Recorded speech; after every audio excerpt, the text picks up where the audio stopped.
देखिए class, last video में मैंने पहले चैप्टर के बारे में नाभिकीय ऊर्जा स्रोत के बारे में बता दिया था।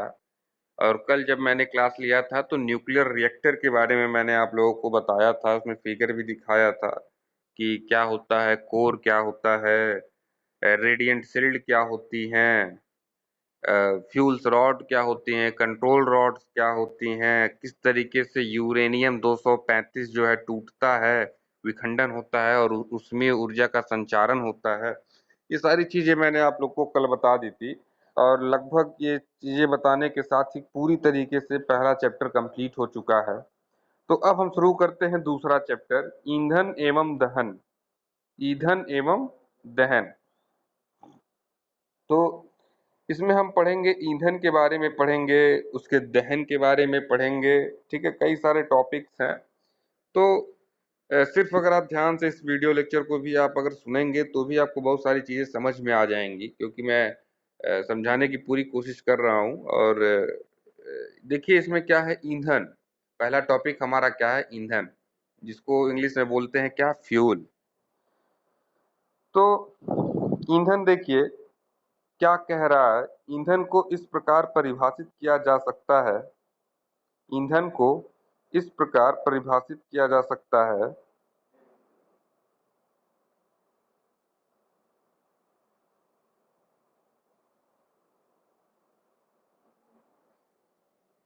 एक सेकंड रुकिएगा।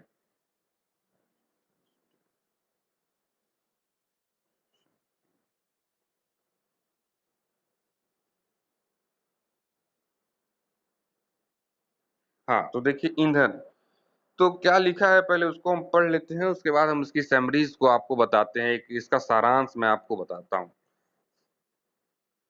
ईंधन को इस प्रकार परिभाषित किया जा सकता है, किस प्रकार, इस प्रकार देखिए किस प्रकार।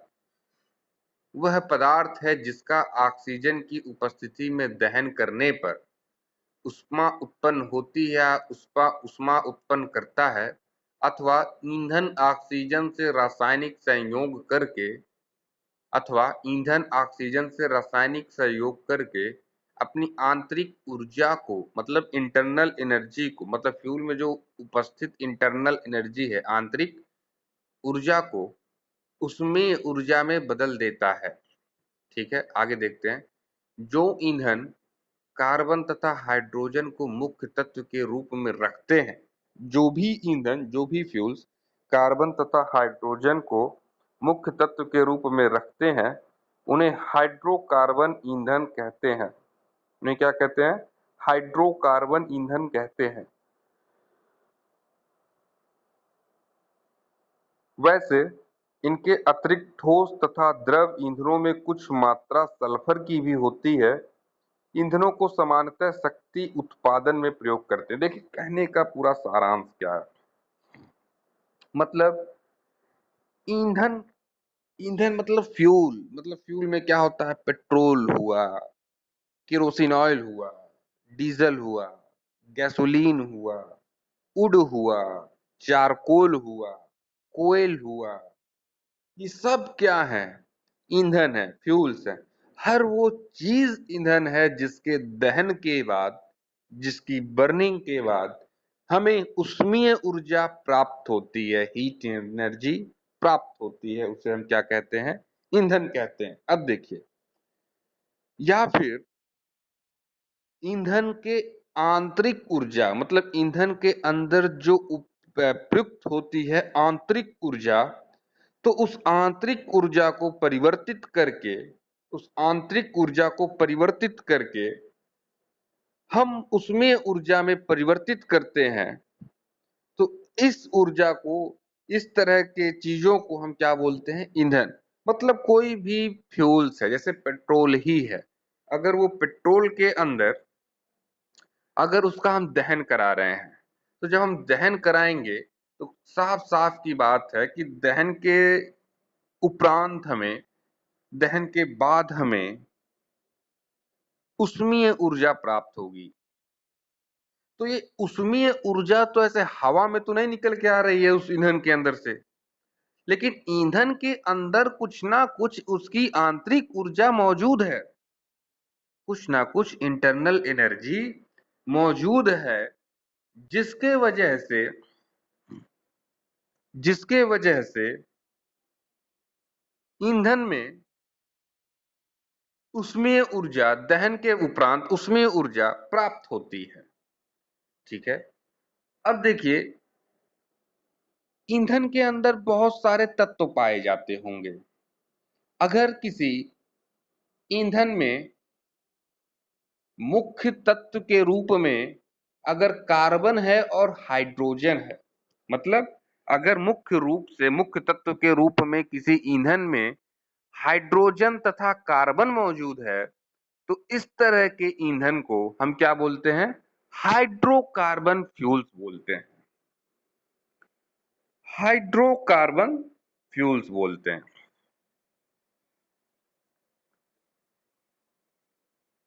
अब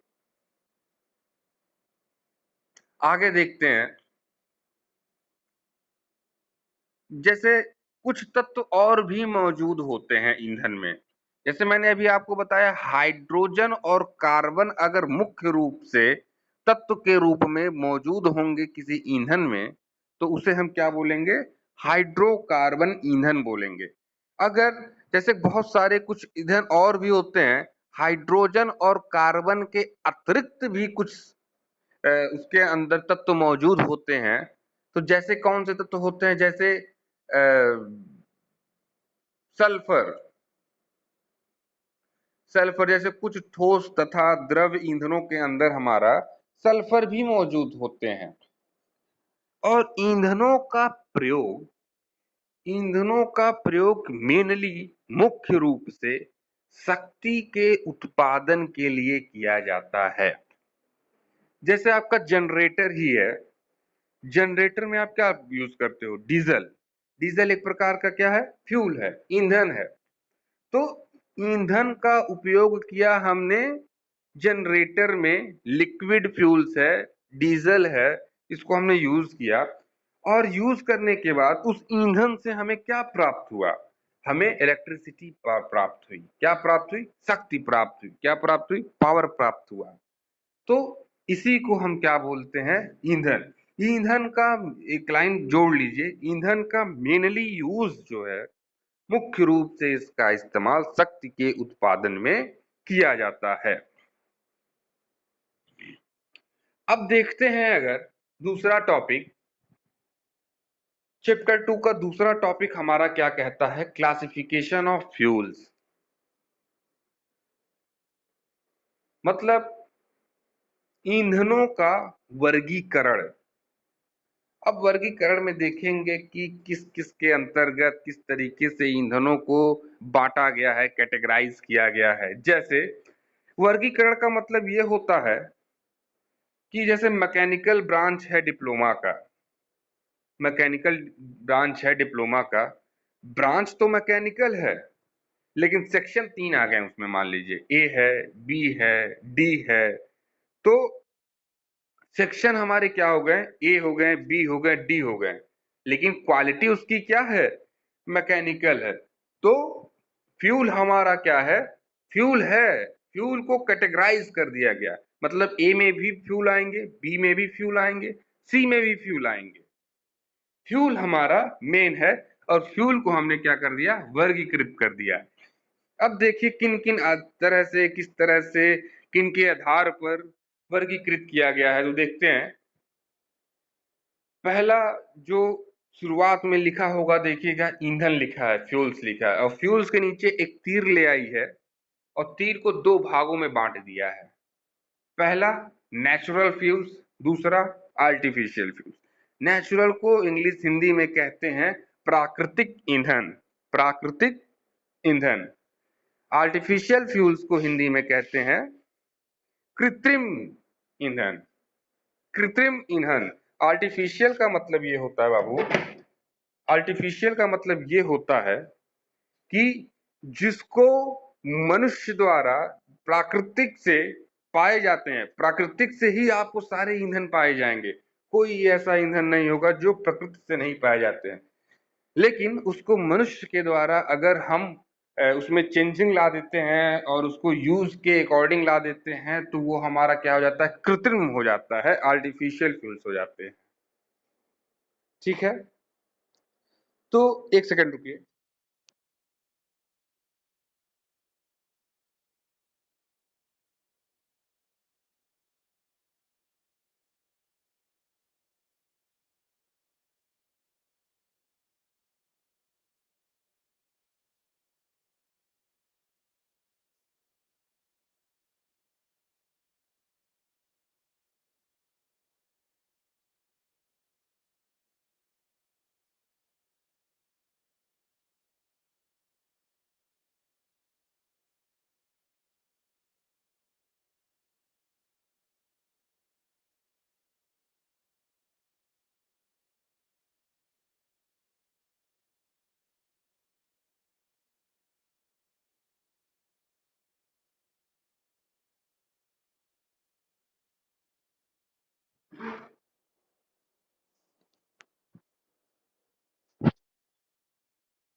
अब देखते हैं नेचुरल फ्यूल्स जो हमारा है, प्राकृतिक ईंधन जो हमारा है, उसको कितने भागों में बांटा है। तो नेचुरल फ्यूल्स को बाबू 3 भागों में बांट दिया है। Solid, liquid, gas.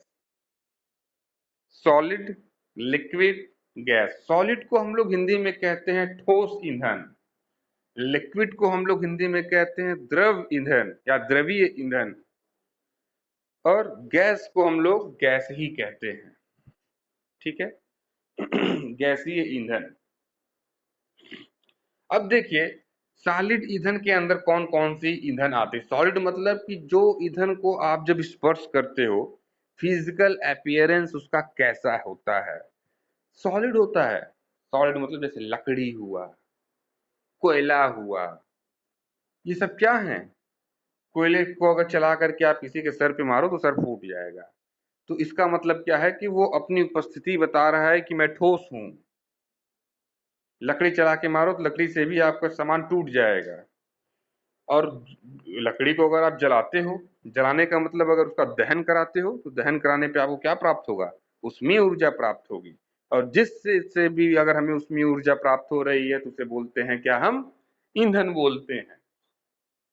कहीं भी जहां भी जिस पदार्थ से आपको ऊष्मीय ऊर्जा का प्राप्त हो रहा है, उसे हम क्या बोलेंगे, ईंधन बोलेंगे। अब ऐसा नहीं कि प्लास्टिक जला रहे हो, प्लास्टिक जला रहे हो उससे भी मिल रहा है ईंधन, तो ऐसा नहीं है। उसमें हाइड्रोजन और कार्बन भी होने चाहिए, सल्फर होने चाहिए। और जिस फ्यूल्स में हाइड्रोजन और कार्बन दोनों ये मुख्य रूप से तत्व के रूप में मौजूद होते हैं, उन्हें हम बोलते हैं हाइड्रोकार्बन फ्यूल्स। तो ठोस ईंधन आप समझ गए होंगे, अभी आगे और बताएंगे इसके बारे में कि जो कड़ा है, जो ठोस है, उसे हम क्या बोलेंगे, ठोस ईंधन। जैसे लकड़ी हुआ, कोयला हुआ, ये सब किसके अंतर्गत आएंगे, ये सब ठोस ईंधन के अंतर्गत आएंगे। दूसरा अब अगर हम देखें, दूसरा तो दूसरा हमारा लिक्विड ईंधन है। जैसे क्रूड ऑयल, क्रूड क्रूड ठीक है, पेट्रोलियम, ये सब क्या है, द्रवीय ईंधन है।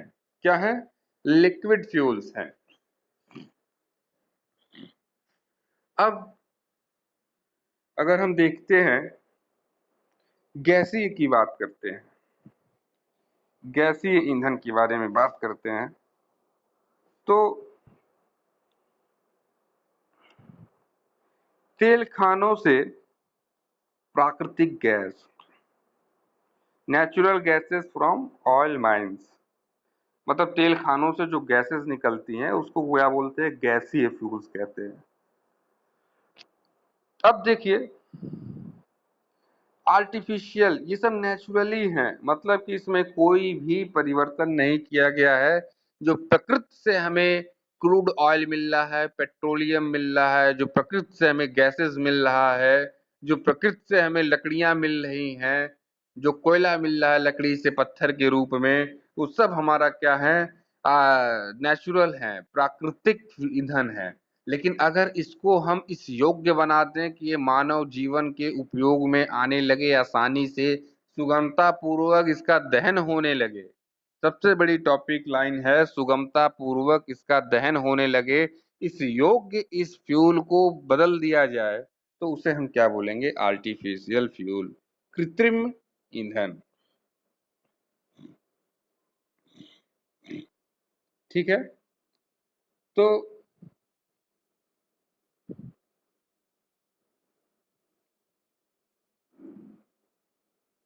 ठोस,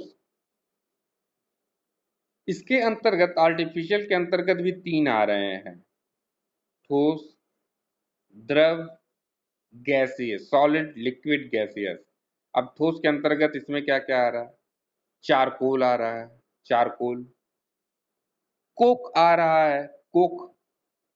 चूड़ित कोयला आ रहा है, मतलब बड़े बड़े पत्थर वाले कोयले जो थे बहुत बड़े चट्टान की तरह, उनको तोड़ तोड़ करके छोटे छोटे पार्टिकल्स में कर दिया गया है। अब बहुत बड़ा चट्टान की तरह अगर कोयला हमें प्रकृति में है, खानदानों से दबा हुआ है, तो क्या उसको हम सीधे रूप से जला सकते हैं? नहीं, हमें बहुत कठिनाई होगी। लेकिन अगर उसे उसमें से एक पार्ट तोड़ करके निकाल लिए, उसको छोटा छोटा छोटा छोटा चूड़ित कर लिया अगर, तो अब उसको अगर हम जलाएंगे तो बहुत अच्छे तरीके से सुगमता पूर्वक वो जलेगा। तो ये क्या किसके अंतर्गत आ गया? कृत्रिम के अंतर्गत आ गया।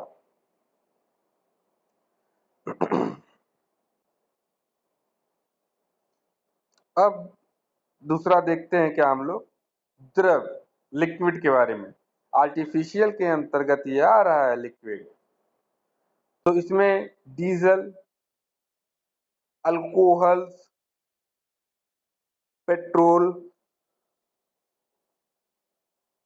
ये सब हुए।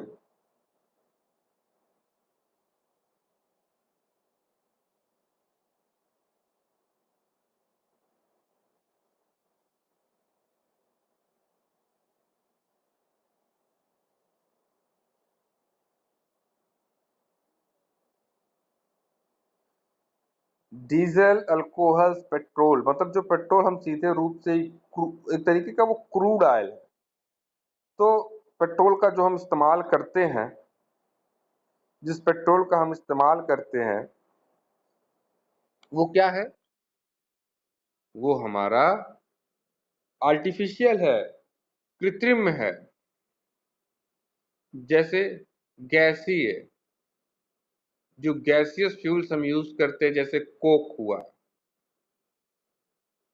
गैसेस हुए, ऑयल गैसेस हुए, ईटीसी इत्यादि।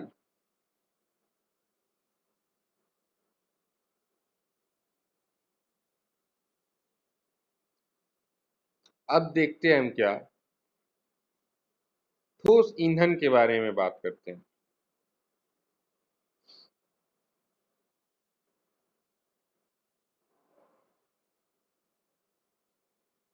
अब देखिए, प्राकृतिक ठोस ईंधनों का वर्णन निम्नलिखित है। प्राकृतिक की मैं बात कर रहा हूं, अब उसके वर्णन को मैं जैसे लकड़ी ही था, जो प्राकृतिक लकड़ी थी, तो प्राकृतिक लकड़ी किसके अंतर्गत आई थी? प्राकृतिक के अंतर्गत, तो नेचुरल फ्यूल्स के अंतर्गत तो आ ही रही थी, लेकिन वो सॉलिड के कैटेगरी में भी आ रही थी। तो अब इस सब के बारे में हम जानेंगे। तो हमारा टॉपिक है क्या? प्राकृतिक ठोस ईंधनों का वर्णन।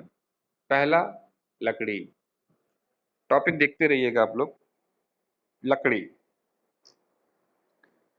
अब भारत में यह घर का खाना बनाने के लिए बहुत मात्रा में प्रयोग होती है। ये पेड़ों से प्राप्त होती है। इसका उष्मीय मान 10.8 मेगाजूल पर केजी से लगभग 17.6 मेगाजूल पर केजी तक होती है, लेकिन इसको कॉमर्शियल फ्यूल की तरह प्रयोग नहीं कर सकते। इसका ऊष्मीय मान, कैलोरीफिक वैल्यू, नमी के कारण भिन्न भिन्न प्रकार का होता है तथा यह लकड़ियों के विभिन्न प्रकार के कारण भी भिन्न भिन्न होती है। कैलोरीफिक वैल्यू मतलब होता है बाबू ऊष्मीय मान, मतलब वो कितना कैलोरीफिक वैल्यू हमें उससे प्राप्त हो रही है, उसका ऊष्मा। उसी को हम लोग बोलते हैं उसी के हम लोग बोलते हैं उष्मीय मान।